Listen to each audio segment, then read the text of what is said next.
Hey everyone, welcome back to the BB Bunker. We are finally back with a look at the 2017 film Logan, brought to us by James Mangold. This is a farewell to Hugh Jackman as the character of Wolverine for the X-Men. And I think this is a fitting tribute film to the character, and I think it's a fitting farewell to Hugh Jackman as the Wolverine. I think this is probably Hugh Jackman's best performance to date, not just as Wolverine, but just in general. They really let him explore some emotion other than just simply anger and emo, Wolverine boy. There's a bit more going on to him, as we have a Wolverine who is aging and getting older and taking care of also an aging Professor Charles Xavier.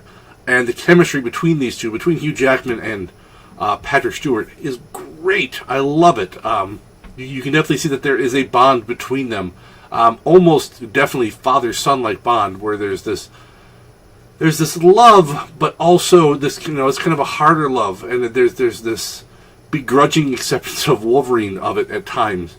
And I think they both play that very well. And then you throw in Daphne Keane, who plays Laura, the young girl who's basically Wolverine's daughter. That's not really a spoiler. If you've seen a trailer, it's claws, adamantine claws going nuts, and she does a fantastic job in this role, which couldn't have been easy. It's a violent movie. It's a very violent movie. So in some ways, as my good friend Mark the Movie Man put it, this is reminiscent of Hit Girl, except I think this is even more vicious because it's just claws everywhere in this film. The body count, I can't even hazard a guess off the top of my head, but it's up there. It is definitely up there. And body part count. Yeah. So, at times the story is a little predictable, a little cliched, but that's to be expected from a comic book film. That just kind of happens. If you've read enough comics, if you've watched enough of these movies, you can kind of pick up where things are going to go, or where things kind of have to go for the story. I think it's just such a well-done movie because, yes, you get some great action, but there's not tons of super high-tech, there's not explosions and all these fancy special effects. You have some, but it's just mostly it's fights. It's fighting. Is most of your special effects is fights.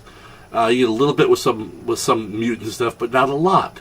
And I think they let the story tell the story and not just put on eyegasm for you, where it's just porn for your eyeballs. This is actual something to make you think and make you feel things. There's definitely emotion in this film. Scale of 1 to 10, man, it's like an adamantine claw to the heart. But, in a good way, where it's like caressing the heart, not like stabbing through it. It's a claw wrapping around your heart, and pulling out of your chest. You can look at it and say, look at this beautiful organ and what it does. This is your heart. And, oh, sorry, you're dying now. Can I put this back? Does that work? No. But okay. You have to see this film if you are in the least bit a comic book movie fan. If you are a Wolverine fan, especially, I think you need to see it. Just a fantastic film all around.